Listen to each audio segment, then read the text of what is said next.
Adam, we are off and running with our 2026 season. Yep, and this will be the only mic you'll catch me on this year.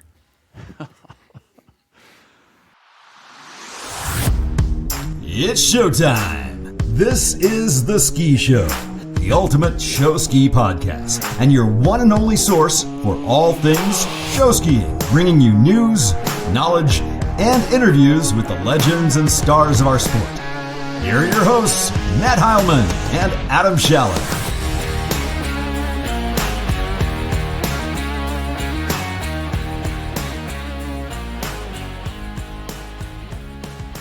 Welcome to the Ski Show, kicking off our 7th season of podcasting, all about the great sport of show skiing. This is episode number 142 all time, and we're ready for a fantastic new season of episodes. Adam, season 7, can you believe it?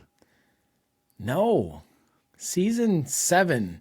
Yeah, we started in 2020, so the math, so 2020 was season 1. 21, 22, 23, 24, 25, 26 is our 7th season of podcasting. How many seasons of Friends were there? Ooh, I don't know, or 13? Seinfeld.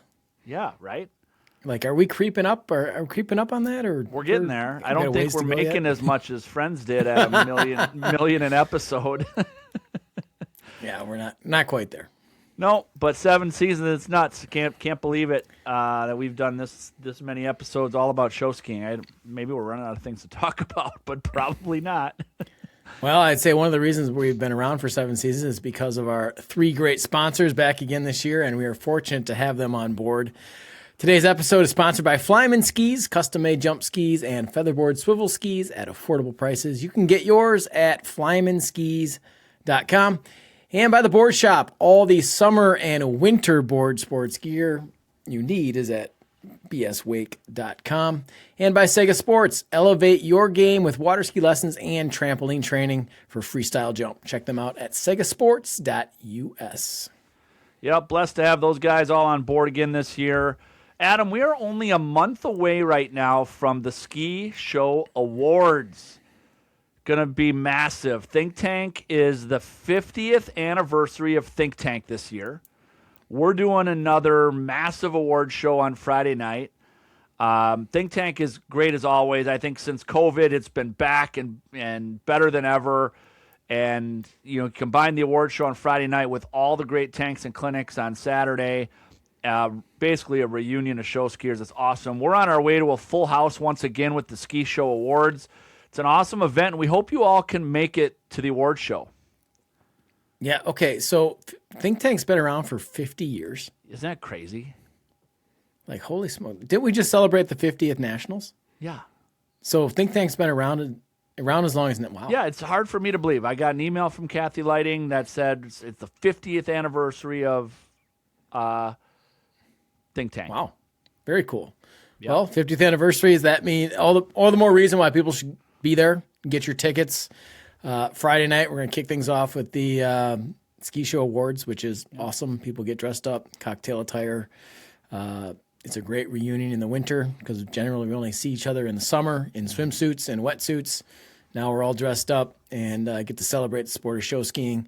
And if anything, just come to watch the videos that Nick Dries puts together. That's what makes the show. So, it's going to be awesome. They're going to music by Logan Shapiro, and of course the winners are going to be revealed. All the trophies we're going to hand out. How many categories we got, Matt? 30, 31, 32. Yes, and that just seems to keep growing. Many. Yeah, we have a lot. At least 30. We had 30 awards categories. So fun to celebrate all that and all of the award winners. Nick still does need some video from some of you and pictures. So if you've gotten messages from Nick Dries, please help him so we can fill out our award show production. And if you have any crash videos, send those in as well. Yes. We do a great highlight video to open the show. We do a crash video about halfway through, and it's awesome. So send in your crash videos if you want them in the award show production. The awards committee put in all the hours of work. The public voted. You guys all had a chance to vote.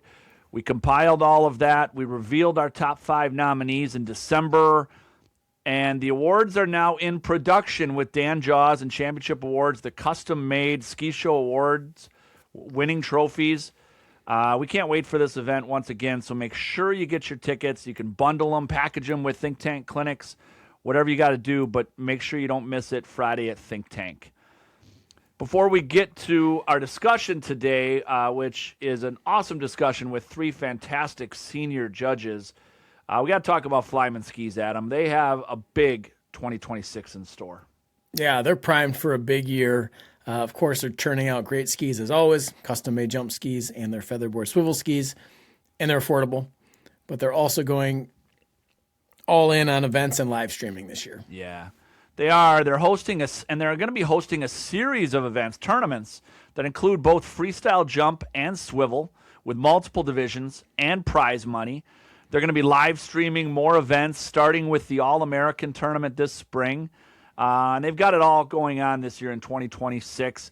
You can find them at an event near you or get your skis at FlymanSkis.com. That's FlymanSkis.com. Today we're having a panel discussion with 3 senior judges, and the questions we are going to pepper them with were submitted by you through our social media channels. We've curated the questions, and we're ready for a fantastic discussion that we are certain will be educational. Let's welcome to the show Johanningmeier, Sandi Oleson, and Debbie Farra. Welcome. Hello. Hello, guys. Hello. Jojo, how do you do on your name? Perfect. I've heard worse. It's the JoJo. Oh, boy. Way to go. You should have heard the first time I said it. Yeah. Well, this is awesome. We are super excited to have you 3 on the show. We probably should have officials on our podcast more often just for perspective. We've actually have talked about doing a regular 10-minute segment of each episode that's like tips or thoughts or questions from a Q&A with judges. But you guys have such a difficult job, and today we want to sort of dig in and just ask you some questions that our audience is curious about. So we got some questions through social media. I got some direct messages through our social media with some questions, and we put some together today. We're just looking for an awesome kind of a roundtable, free-flowing discussion on a variety of topics. So I want to start today by talking about the mechanics of judging, because I don't think people understand how hard your job is and all the things that you have to do. And I think it would be super informative for our audience to know, how do you guys keep track of all the forms, all the difficulty forms, all your scoring and judges' sheets? Do you compare acts from show to show, and how do you do that? Like ballets, pyramids, the like acts, how do you do that? What is the mechanics of judging like up in that tower? Because I think some people think you just watching shows, writing down scores, and that's not it. Like, I've been up there, and you guys have a killer job. So talk a little bit about that. Sandi, why don't you dive in and start first? How do you keep track of forms? How do you compare acts? What does the mechanics of judging look like? Well, I have kind of a robust set of forms that I use, and I categorize them by, barefooting, barefoot pyramids, front barefoot, back barefoot lines. And every category, so I think my pack of pages there's about 29 to 30 pages of separate sheets. Well, sometimes there's duplicates though, because montage takes a lot more. You have to have 4 or 5 sheets that incorporate everybody. I incorporate the difficulty sheet right onto my page, so I don't have to flip around looking for my difficulty charts. So I have them built right into my pages. And so then, yes, I compare as I go along. All the ballets get all compared, and I can look and see real easily how I have scored another team. Very, very robust notes. I try to take as much as I can. My handwriting gets kind of bad because I try not to look down, and sometimes I go over my lines, and you just try to make the best you can. But so I have quite an extensive. So are yours like self-created sheets. Yes. You've created your own in your own world to make your life the way you want it, your own organizational process. Correct. You've Correct. created your own sheets that incorporate the difficulty numbers right within it and Yes. allow you to compare act to act. And I share those right now. I send them out after I get them done for the year. I probably send them out to at least a dozen judges. So there's probably 11 other people out there using some form of my sheets. So I awesome. I share them, and whoever wants to use them, I let them use them. So Okay. So you're comparing those acts in real time as they're happening? Absolutely. Like you're okay. I do. Awesome. Yeah. Absolutely. They're all right. Sometimes I have to flip a page, but for the most part I try to keep everything on one page. Again, montages get long, and so those I have 4 or 5 pages, but it's relatively easy because I have them all tabbed and I can go right to them. So That's cool. that's how I do it. Debbie, how about you? What does the mechanics of judging look like for you? From how do you keep track of forms and things of that nature? Well, I'm one of the many people who use Sandi's sheets. All right. I have been using Sandi's sheets for a very long time because they're awesome, and she has way more IT skills than I do as far as getting them updated and tweaked. But yeah, so essentially, at the start of every tournament, I put my sheets together. I use a 3-ring binder. I think most of us do, to put them in order. And as Sandi was saying, we compare act to act for each of the shows. I try not to. Well, I specifically don't have tournament to tournament because No. I want a fresh start in case I boxed myself in or something. Started out too low on a previous tournament. I do keep a couple difficulty charts on the side just because I am getting old and I blow them up so I can read them bigger. So that I've got them in a larger font. And then aside from the actual scoring of the acts, we're also constantly trying to keep notes for the act reasoning sheet that is shared with every team to calculate out the box scores. And that is honestly one of, thinking about the mechanics and what goes into it and what is kind of, I don't want to say distracting, but time consuming after the show is over is trying to fill those out and making them be meaningful, and really actually justifying the difference between the scores, for the different teams, especially at the larger tournaments where you've got so many teams that you're trying to kind of get right. Yeah, makes sense. Jojo, how about you? Do you use Sandi's forms? You got your own I system? do not use Sandi's forms, so nothing against them, but I have a little bit different flow process in how I do it. So. Great. Yeah. Let's hear So it. basically, I have a 3-ring binder that I've had forever, and that's my retirement plan, by the way. I think Debbie and I came up with that. When that goes, why? Think Tank 2007, right? Is it Think Tank 2007? The binders that were something like handed that. out. So holding on there, but basically I just lay out tabs in there of acts, pretty similar to what Sandi's got. She puts the difficulty sheets, right on that.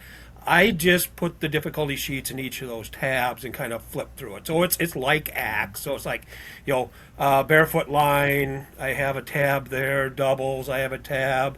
Ballet, jump, each have tabs, but then I've got my own really blank sheet to begin with that I track all the flow, execution, spectator appeal, and difficulty there. I got some box score notes on the side, so I have to go back there and take a look at that. I record those there, but for me, I've got to kind of write somewhat sloppily, like Sandi said, just kind of scribbling some things down there. That way, kind of puts it in my mind what I saw, and basically comes up the score.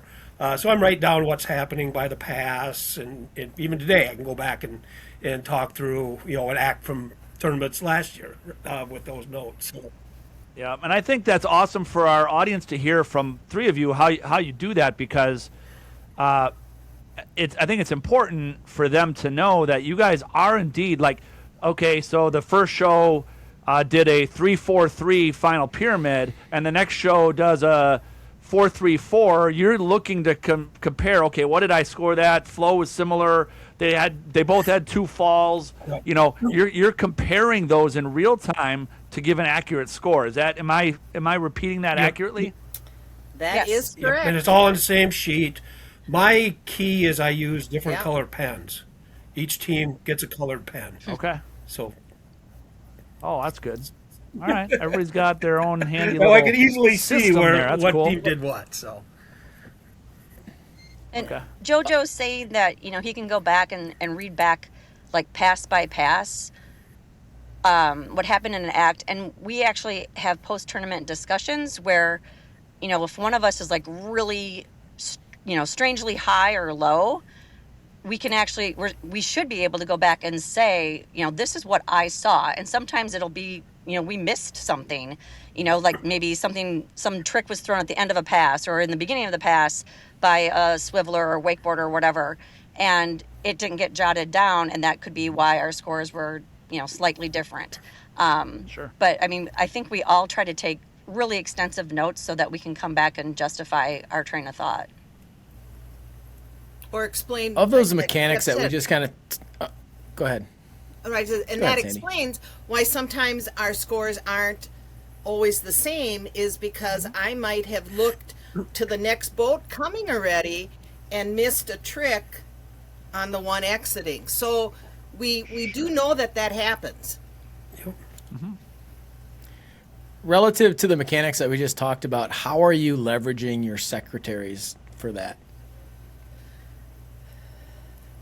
My secretary writes a lot. I am constantly telling her, her, whatever, that, these are the things I need you to write down. And sometimes I will say, make sure we watch this pattern. And if this pattern stays as clean as it is, make sure you write down that this was a good pattern. So I do delegate some responsibility to them to help finish out something, because I'm already looking at something else or I'm starting to work on my scores, and they say, yes, that ended up being a good pattern. So I utilize them to write a lot, and I also direct them to watch things like in jumps. Some of the jumps get very complicated. I will, as soon as I can see something coming that's difficult, I will say, I'm watching the middle 2 guys, you watch the outside. I'm going to watch the far side, the first 2 on the far side, you watch the shore side, so that we know accurately what survives if something falls. And that's so smart also to know that they're doing what the announcer announced that they're doing. We always Correct. announce it correctly. that's another so I question don't know why coming up there's in any- out. So. Yeah. So I direct mine to do a lot of things depending on what happens to be out there. I direct them to count the ballet. I'm not spending my time counting sometimes the ballet. I rely on them to tell me. So Yep. I utilize them because I'm doing other things, because I'm watching flow and making notes on flow while they're counting the ballet taking off. I don't know about everybody else, but So that's what I do. Yeah, similar. My mechanics, they're doing same thing. So the forms that get turned in from the teams to us, my secretary is using now. Like I say, I'm using a different notebook, so they're taking notes on that. So if I got questions, hey, how many barefooters were in this act? They've got it down. Or how many falls? We can go back and reference that. The other piece around the box scores, I know that's important for feedback to the teams. Really, my secretary is making me sound good in those cases. Just taking what I... Your own personal chat Yeah, GPT. exactly. It's like, okay, this is what I want to say, make it sound good on the paper. So, but a lot of times I'm just kind of talking through the act, what I'm seeing, and they're making notes on hopefully making notes on what I'm saying out there. So it'll make sense to anybody looking at that. But All right. Well, that was great to hear about the mechanics of that. Some questions that came in from some folks online, one of the questions was, what strategies do you guys suggest for small teams to compete with big teams when many of the acts seem to be, numbers based? They're bigger numbers influence the score. What suggestions do you have for smaller teams to compete with the larger teams? Debbie, I'll throw this one to you to start. Yeah, unfortunately, with our difficulty charts, things are definitely seem to be, obviously to the advantage of the larger teams. But I think the smaller teams can really capitalize on flow points. And spectator appeal is, should be up there and kind of a free for all for everyone. Bigger teams have the problem of getting a lot of personnel from act to act. So sometimes their flow can, the larger numbers can actually be a detriment. I also think, just entertainment value and creativity of, the production part is, not related to the numbers game. So the other teams can really shine there. We've got a lot of small teams at, the Wisconsin State tournament that are just really fun to watch and, couldn't hold a candle to anybody when it comes to numbers, but they're very, very entertaining. So I love that you gave that advice, because when I'm instructing some different tanks at Think Tank, one of the things I always say is that there's a handful of things that your skiing talent and skiing size just does not matter. You can have perfect showmanship, great production, outstanding flow. None of those things matter in term. Any team size can do those things at a high level. There's no reason why you can't have perfect high-level introductions, a strong production, great flow. Obviously, falls will negatively impact your flow, but there are things you can do regardless of talent, regardless of team size, to maximize your points. Right. Skiing clean is another one. Like, don't throw it all out there because you think you have to. It's much better to have a clean act than putting in weak links to, aim for numbers that aren't going to probably get you a whole lot of extra points. Yeah, I really don't have a much to add from what Debbie said. Those are all the points that are going in my head. The thing that maybe gets disconnected a little bit is the flow in production. So if you can keep us entertained on stage and not call attention to the preparation for the act, your flow points are going to, come along with that. So make it an entertaining show, tie everything in together. It's not just skiing, it's not just production. Bring them both together and maximize those points, because that's how you can compete. And for me, one area that they can work on and score big points is comedy. I look at Catfish Bay. They one year, I don't know if it was last year, they scored 3 comedy acts. They were some of their highest scoring things. It doesn't take numbers to have good comedy, but good comedy is also hard to come up with. But that's where you should be able to, test it out on your home crowds.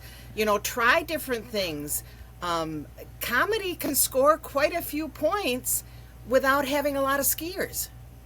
So watch some of the other old comedy acts that have scored well and try to incorporate that into the show. And I agree with everything else that everybody said. Production, flow, all that adds quite a bit to a show. I would just add on comedy. Yeah, and with comedy, go ahead. Sorry. Yeah, Go ahead. because I always get a little bit pigeonholed on some of this, and probably for good reason. But really, comedy to me needs to be practiced, purposeful, and funny, right? So you just can't go out there dream it up on a bar napkin and go and do it. It's one score, 0 to 100, but in my mind, I go back to an act, right? Divided up by 4. Did it flop? Did it crash? There's a lot of comedy that is a yard sale out there. So yeah, make it purposeful and practice it and incorporate it. So. Mm-hmm. Yeah, you should be practicing your stage as much as you practice your skiing. And, the great thing about scoring comedy is, you're usually plugging that skit into a spot where, you need to get skiers from one act to another. So you're kind of getting a twofer there, right? You're scoring plus you're making your flow look better. So anyway, which is a great segue into our next question, which is about flow. Couple parts here. Has there been recent education on it? How can teams improve flow? And is flow being adequately penalized if nothing entertaining is happening? So that's a three-parter, actually. So has there been recent education on it? How can teams improve flow? And is it being adequately penalized if there is nothing entertaining happening during the, that dead time in the water? Well, I'll start it off.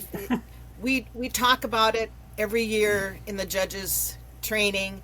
It's a hard thing to practice off of a video because there's a lot of other things that are occurring, but we do talk about it all the time.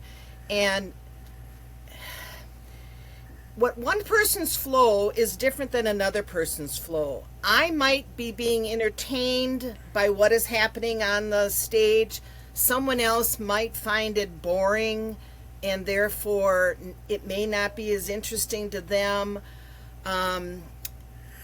We also, you have to recognize that in between the acts is also when I'm giving directions to my secretary. I'm also writing some scores down. I'm trying to catch up maybe with something.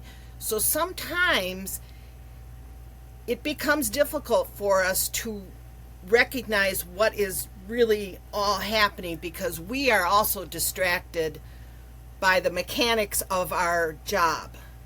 Yeah. Well, I want you to know that when Mad City reloads for a big act and has a 2-minute filler on stage, we do that to give you the time you need to write your notes and write your scores down. So there's no flow issue. It's really, we're doing that to your benefit. I just want you all to know that going forward. And sometimes we appreciate it. Yeah, thanks for the time. But when I have all my numbers down and it's still going, then I might be putting a little negative in my flow box. Yeah. But to your point, flow, so it's something that's entertaining on stage that then seamlessly transitions to the next act can flow really well. But if somebody perceives that same thing as boring and they're looking around for the next act, then they might ding your flow a little more than the next person. But generally speaking, people can, or correct, let me ask as a question. Can teams have filler acts in between two acts, fillers, and still have good flow? In my opinion, Definitely. yes.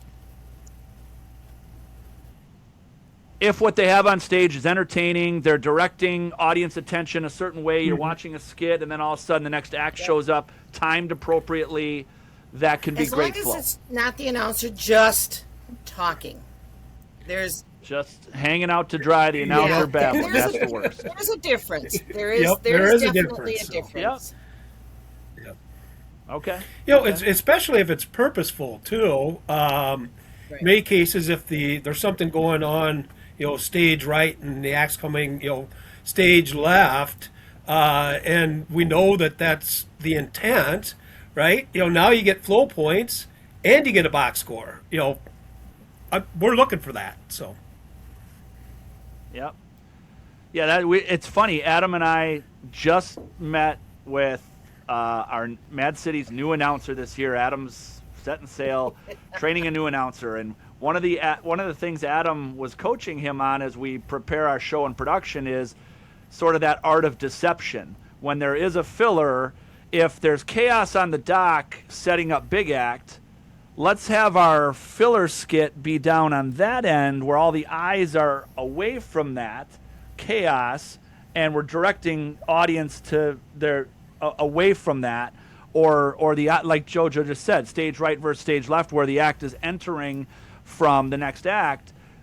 There's ways to do that production-wise that direct the audience's attention in the right way. You can get great flow points, being held captive on the stage, and when they direct you to the dock, the prefab is standing up and it's almost taking off. That is good flow. Yeah. If I never saw them even start to prepare that, because my attention was on the dock, to me, that's great flow, because all of a sudden I'm going from one thing and I turn my head and boom, they're coming through. That's good flow. Yeah. But if I look over there and they're still running with their skis, and then I go, okay, well, that's not ready now. Well, Yeah. Well, so that's interesting. Like you mentioned you guys have already kind of mentioned a few things that might be pet peeves of yours. Announcer just getting stuck babbling on stage. What have you? You guys sit through show after show after show, big team, small team, Division I, Division II, Division III, long weekends. After sitting through show after show, what are you tired of seeing? What are some pet peeves of yours being in that judge's tower? Be honest and forthright. I was going to let Someone Debbie else go gotta first go on this because- one, but I struggle on this one because I don't have a lot of pet peeves. I don't. Okay, that's fair. Debbie, how about you? You got anything that you just wish teams would stop doing? No, actually, when the list of questions, when you guys brought them up, I am really having a hard time. Maybe it's because it's winter and I'm really looking forward to ski season. Today I couldn't come up with pet peeves. I mean, I've got I have some really petty ones. Like, I despise being able to see girls' swimsuits under costumes. That's a pet peeve. That's that a pet qualifies. peeve. Yes. That definitely qualifies. But as far as like full like show issues, Sure. there's not anything in particular. Don't run with your hands behind your back. I mean, that's a silly one, but we still see it. No, And it's you not do. just that's not a pet peeve. That's an eye roll. Like, oh my gosh, they're still doing this. But nothing major. so I don't really have pet peeves either. But since we do have an announcer, and especially since he's retired, one of the things that really stands out, and it's probably not really pet peeve, but you better be right on your numbers. I know there's people that try and fool you, and then we're trying to count again, so it's distracting, and it's not going to wreck an announcer score, if they're good or it's well done, but you're going to find them lower than somebody else or lower than a previous time. The other thing that's coming in more and more, and Sandi alluded to it as well, is the jumps, and the announcer needs to practice that with the people underwater. I know there's a disconnect at times because 100 feet before the jump it changes, but to me, if somebody says it's a triple gainer and there's a front in there, I just get all like, did I just see that? Because I'm expecting it, and then it's going backwards, but you could hurt your score. It'd be better if they don't announce what the jump is. Just say they're up and over the top with the jump. Like, don't say gainer flip if it's not. Yeah, that. but I do want to hear it too. So But announcer yes. points, if they get Sure. it right, are going to go up. If they don't, Sure, if they get it right. Yeah. it can go down. If they don't say anything, it's probably going to keep them down as well. So. But there is a way to correct that. If he announces the wrong jump and he sees that he's announced the wrong jump, Yep. incorporate that into, well, those jumpers had minds of their own and they actually ended up giving us a blank, blank, blank. Yep. And I would appreciate that more and not really count it as a mistake as, well, I know jumpers do change sometimes. And so you kind of make a little fun of it. Sometimes. And Yep. I think that would, correct yourself. There's nothing wrong with correcting yourself. Sure. Yeah. You could have given it out of order, but I would always blame it on the jumpers. Right. Because 100%. there's some, can't there's defend big themselves. points difference in some of these acts. Somebody decided to throw a mob and it wasn't announced. So yeah, Right. Yeah, you want to make sure your team's getting those points. Yeah, absolutely. Yep. Adam, we might be talking show skiing right now, but we're in the prime winter sports season, and people need to make sure that they check out the board shop for all their needs. Yeah, that's right, Matt. They've got everything you need to outfit you and the whole family: skis, boards, boots, bindings, jackets, accessories, and so much more. They've got the top brands and great prices. The Board Shop has been on this podcast from the beginning, and you need to make sure you check them out, whether it's for your winter sports needs or you're looking ahead to spring break, summer. You need to get outfitted for the water sports season. They've got it all. Check out their shop in Lake Geneva or hop online at bswake.com. That's bswake.com. All right. All right. This is a good question. Yeah. This is a good question. I like this question. What are your thoughts on repeating acts?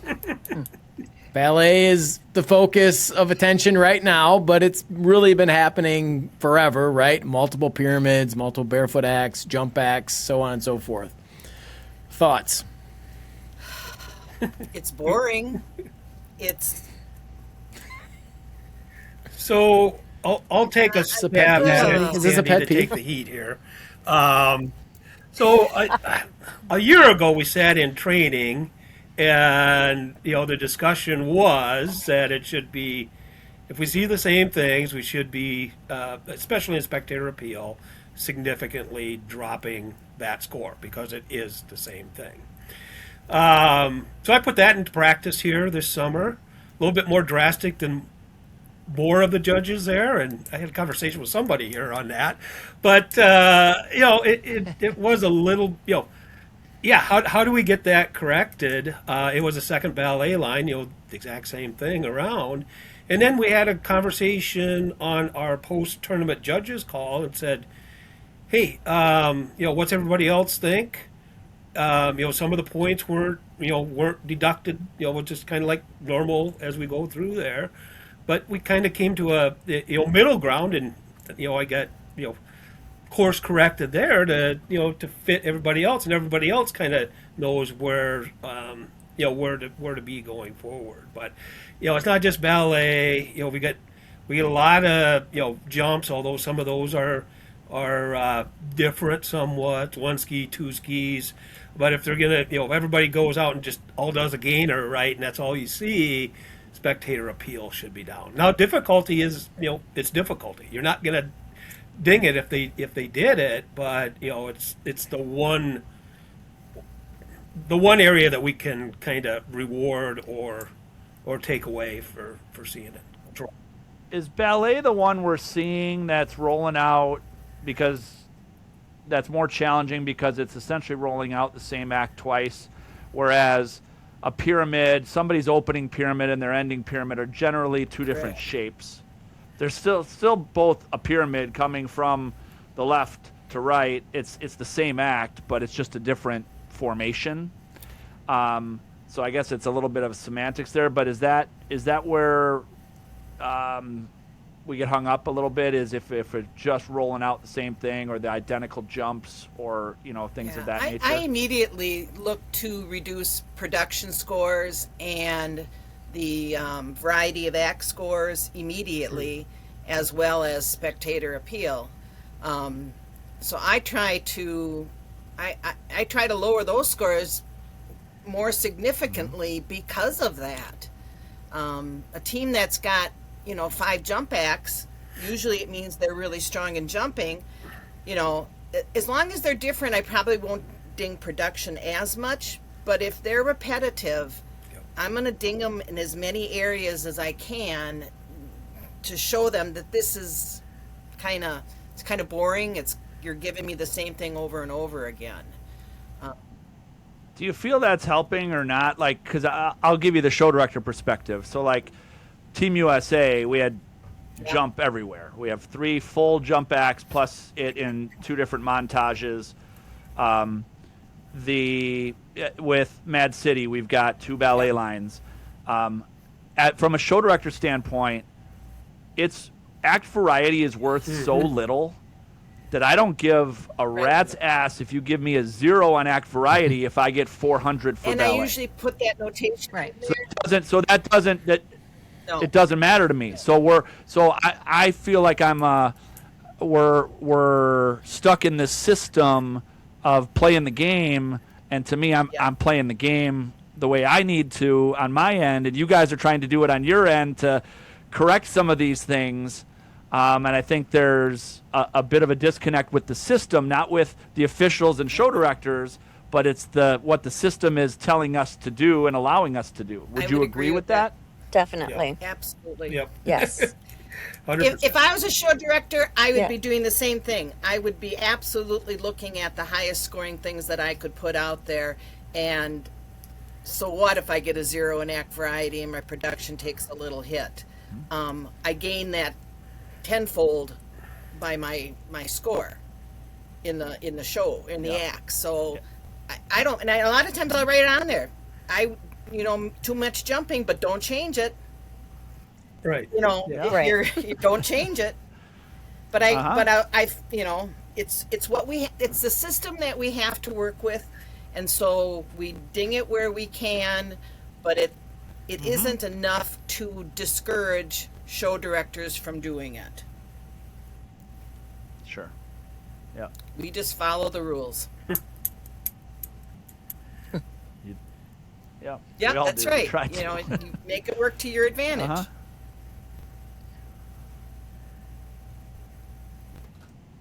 Adam, I think this is a good place to segue, because one of the things I think about with box scores is their weight. So like in the world, at the world level, they've changed the scoring system that it's 50-50 box scores to skiing scores. So that production and entertainment and all your box scores weigh a little more than they do with us here in our NSSA system. So the question would be, should entertainment and production be worth more? Yeah. Like would In that, your opinion, judges. or box scores, should the balance be different? Would that help to leverage some of that, maybe help correct some of the repeating act stuff, some of that?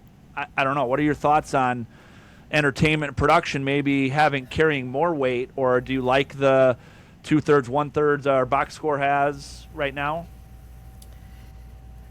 I think if you would modify the ratio, it would give some of the smaller teams at least a bigger chance of getting more in their production that offsets the fact that they don't have as many skiers.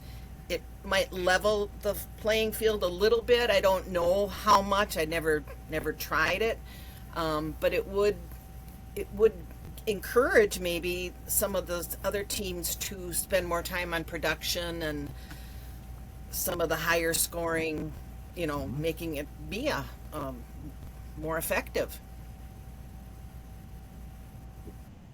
Yeah, I agree. I mean, I think I'd like to see there being more. I like to see there be more value into the production.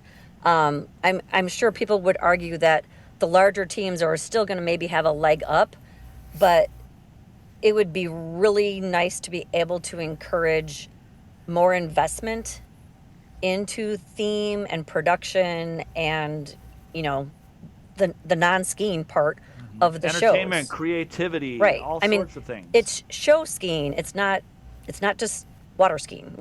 We want the show part. Yeah, and from a judge's perspective, really, that balance doesn't come into play.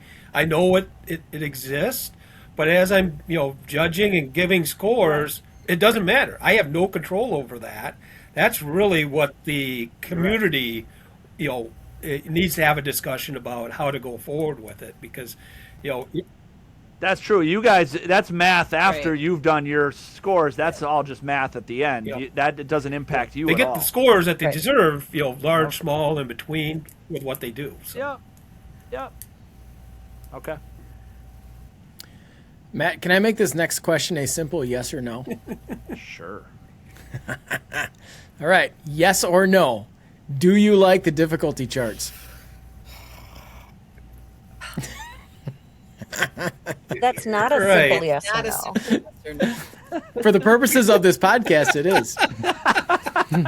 Especially being on a difficulty committee, but Right. I would say yes and no. yeah. Yep. Correct. Yes and no. Me too. Ah, I think Beautiful answer. they are a necessary evil. darn it. They are a necessary evil. They've helped in a lot of ways, correct? Let's start there. What ways have the difficulty charts helped? Oh, they've definitely provided consistency among the judges.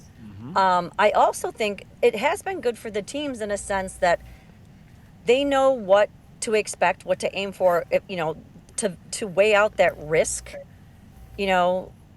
thought process when they're trying to plan out their shows. But it has also, I think, killed barefooting.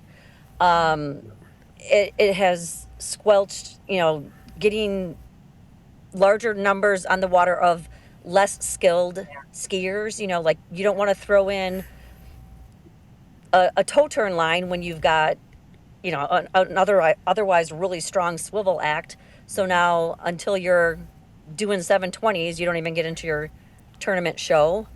If you're a swiveler, those kind of things, I just think it's caused some problems, the difficulty charts have caused some problems with everybody chasing those numbers.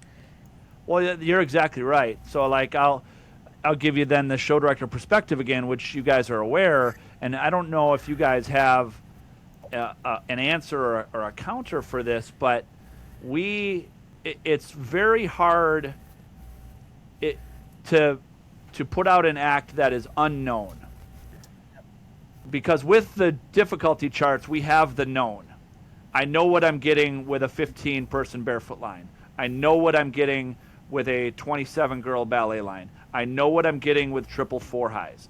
Like, I can tell you within 20 points, if we execute it, what our score is going to be, and because of the consistency of the charts, right? I don't know what I'm getting with if I put out a trick ski act or a kneeboard act or something not associated with the chart. And so then from a show directing standpoint, that becomes a risk. So do I put out a second ballet line and take a hit on spectator appeal and act variety in production, or put out an unknown? Even a comedy we talked about earlier is the unknown. We don't know what score we're going to get. I could throw a dart and get 100 different scores with a comedy act, and I have no idea what our comedy act will score going into the season. But I do know what our 14-person barefoot line is going to score. So Right. I don't know what the answer is, but that's inside my brain as a show director, the known versus the unknown. I do think that the difficulty chart has stifled the creativity tremendously in show skiing. There's a lot of things that are really entertaining, but our difficulty charts have said, well, it's not as difficult to do, so some of the like a shoe ski gainer, that is not easy. But our difficulty chart does not allow us to give it anything greater. Certain things are just not. It doesn't allow for it, and I think it stifles our creativity tremendously. Yep. That's why we're getting 2 ballets, 5 jumps, 3 pyramids, and a prefab. Yep. So we're doing ballet, jump, and pyramids with a little swivel thrown in between in one big act. You can almost know exactly what you're going to get. Yep.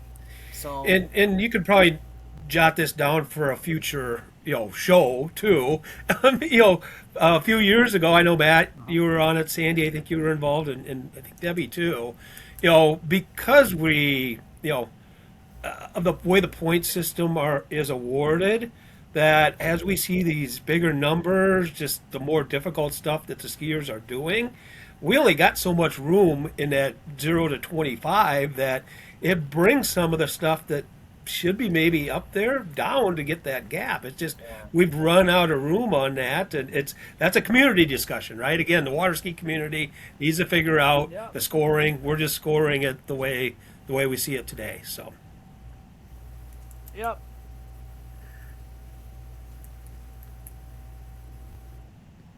So one of the ideas, we got kind of two last things here. I want to wrap things up, but I've been bantering about for years and talking with different people, but my perspective came with which, and Adam and I have talked on this last year with some of the podcasts. My perspective growing up came from watching drum corps competitions. And Adam he has a son in drum corps and sees that it is very much the same as show skiing. They put on a themed production, all sorts of stuff, but the way it's judged, just to cut to the chase, is that one judge judges the drum line, and one judge judges the movement and formation, and one judge watches the color guard flag line, and one judge watches the theme and musicality, what have you. They're all, and then become a master in that lane. So the person who's watching the drum line show after show knows what it's very narrow focus, and they become a master at that. And I've thought about that and wondering your perspectives on that, being in that tower, having to do all the things that you do, and the binder of 29 different sheets Sandi has to go through.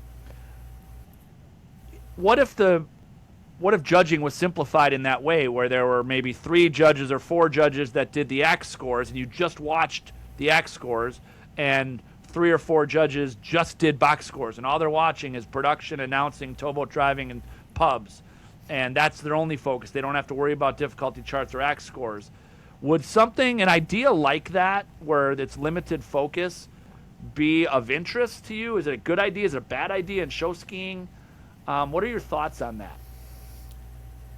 I'm not sure that if I was doing just the axe, or if I was doing just the box scores, that they would be that much different than what I'm doing right now. I don't think I would be that much different. But that's just me. I look at it as a whole, the whole thing, and so I don't know that if I separated myself, I don't think I'd be any different. Do I think it would be a good idea? Maybe. It'd be a little less stressful for the judges, because it gets to be long up there when you're having to concentrate on so many things. So it might make it easier on the judges, I guess, if you looked at it from that perspective. I don't know that the scores would be that much different. Okay. Yeah, I mean, I think there's merit to think through this scenario, right? And maybe it's not a 3-4 set. You have secretaries. Now maybe the secretary is the other one. You're still working in pairs, right? So one's doing, shouldn't say secretary, assistant judge, or regular or whatever. So you still statistically have, enough people to get, to throw out the high and the low to make sure that, we're just not focused on, just a few, and then something gets messed up that way. But yeah, I think there's merit to having that discussion, because even working in pairs, you could see something if you're the skiing person, and they can see something as a box score person, and you're still catching the whole perspective up there. Sure. Okay. Yeah, I thought it was an interesting proposal.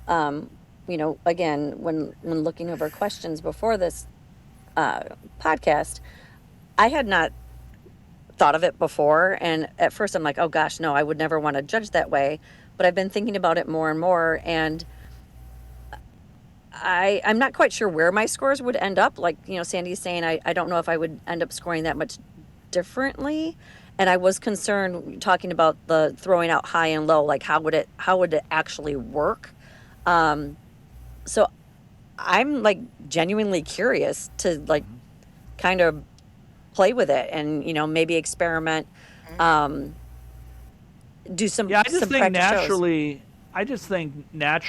So I think the pushback would be the reason we throw out high and low is to, prevent bias or erroneous scores. You get the best mesh of scores. So there's that. But I feel like if I'm only focused on towboat driving, pickup driving, and announcer, and that's all I got to watch on, I'm going to be freaking awesome at judging those boat patterns and that and how good I'm going to compare from show to show. I'm going to be better at it because I'm going to be paying more attention to it because that's my limited focus. I just feel like that narrow focus would naturally make you better at that at the thing you're judging.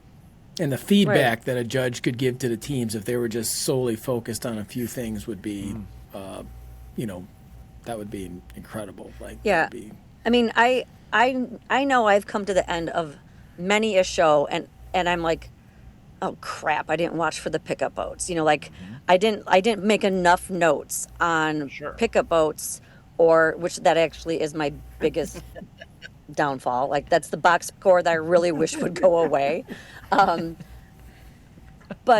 I mean, there's been many a times where like I'll only have 2 or 3 notes, and then it's, it's, I don't want to say it's my best guess on a score, but I just feel like I need to do better. So when, circling all the way back to like, how do you use your secretary or your assistant? That's one of the things, in the very beginning of a show, I give out assignments. Like, I want you to watch for this. I want you to help me with these counts. But I always put my assistant in charge of pickup boats. Let me know if they're not in place. Well, at the beginning of the end of the show, make sure they're where they should be, So you give the assignment, and even if you were the only one doing, say, like the boat patterns, when you're looking at it, I'm still looking at a 0 to 25 number. I don't know how much it's gonna vary. That's where I said it. I just don't think I would be that much different, because at the end of the show, I have a general idea of how their patterns were through the whole show. I may not have written every single one down, but whether that patterns flowed well or not. You just know.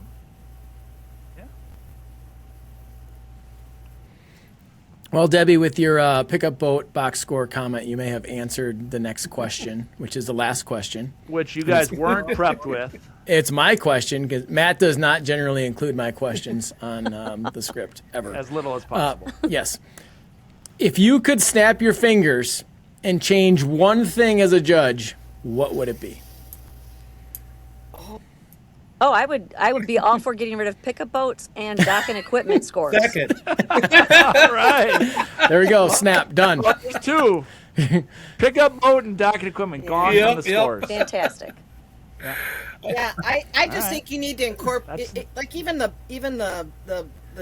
towboat driving could be one score versus all the individual pieces. No. Skill and difficulty, and to break them down to me Starts seems like and patterns too much. and speed and I can give you one score for the whole thing and incorporate that all into one, and I don't have to worry about putting it in the right bucket. So I think sometimes we've tried to extrapolate it too far. It would be much easier on a 0 to 100, and I can take notes all day long, and they don't have to be in the right bucket. Because if someone did a really nice pull and it was a difficult thing, chances are it's also going to be under skill and difficulty. And I'm sure you guys have seen that. Mm-hmm. Half the time, if it's there, it's also there. So if it's there, it's also there. So it's kind of repetitive in nature then. Yeah. So Adam, we got going from the segue from Debbie's pickup boat, and we're all on board with that.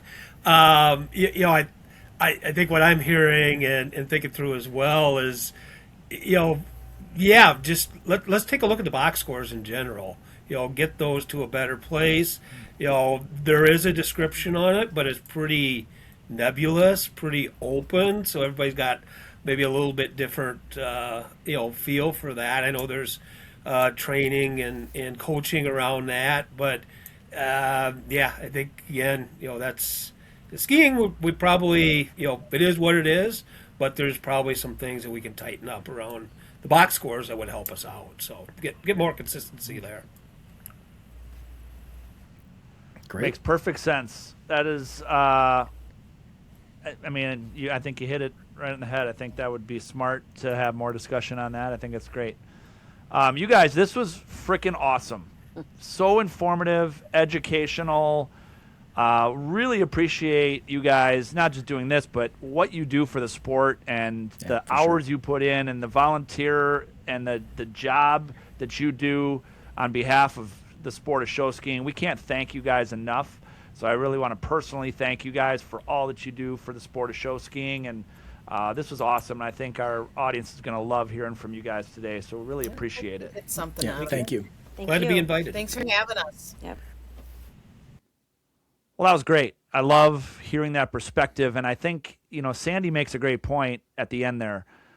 Maybe we should do this more. We could do it like almost act by act, where we have a roundtable discussion with officials with questions about a specific act. How do you score ballet? What do you look for? What swivel, jump, trick skiing, something that's not on the chart. Like, what are the things you're looking for? And we could do this more often on this podcast, is have some informative stuff and target it to specific acts or ideas. Yeah, for sure. I think some takeaways from that discussion would be, I think they all agree that things could be simpler, right? And I think they all agree that production is a big part of a show and how it affects things like flow. At the beginning of the podcast, when they were talking about the secretaries counting the ballet lines and, making sure that the jumps are right, I was like, well, what's the point of even having an announcer? And then towards the end, they're like, well, yeah, if the announcer gets it wrong, we know. Yeah. So they are listening, everybody. They are listening. Oh, they are. They are listening. They are even, and you better, if Sandi's got her head up and she's done writing, that fill better be over. So just make that a mental note. And those three are really smart. They're also seem to be very open-minded to some of the ideas we're talking about. Great trio there that we had on the show. So again, thank you to them. Adam, we're also thrilled this year to have Saga Sports back on board with the podcast. They're an award show sponsor, and you're going to hear from them on several episodes this year. But what you really need to do is check them out for all your water ski lessons and your freestyle jump training needs. Yeah, they have trampoline training to prepare you for new tricks without all the harsh falls. They teach you the right technique and help you learn the air sense that you need to make the new tricks. They'll be at Think Tank 2, where you can check them out on the trampoline in the expo. Yep, they've helped countless top skiers perfect their craft and learn new tricks. Check them out at sagasports.us. That's sagasports.us. And a reminder, get your tickets for Think Tank if you haven't already. Friday night, we will be opening up Think Tank with the Ski Show Awards. Get dressed up, cocktail attire. It's going to be a great night for show skiing. 100%. Thank you to our sponsors. Thanks again to Saga Sports. Get your water ski lessons and trampoline training. Find them at sagasports.us. The Board Shop, located in Lake Geneva. Summer and winter board sports gear. Check them out at bswake.com. And FlymanSkis, primed for a huge year. Live streaming, tournaments, as well as great skis. Check them out at FlymanSkis.com. And of course, thanks again to all of our listeners and our viewers. This is Matt and Adam, and this is The Ski Show.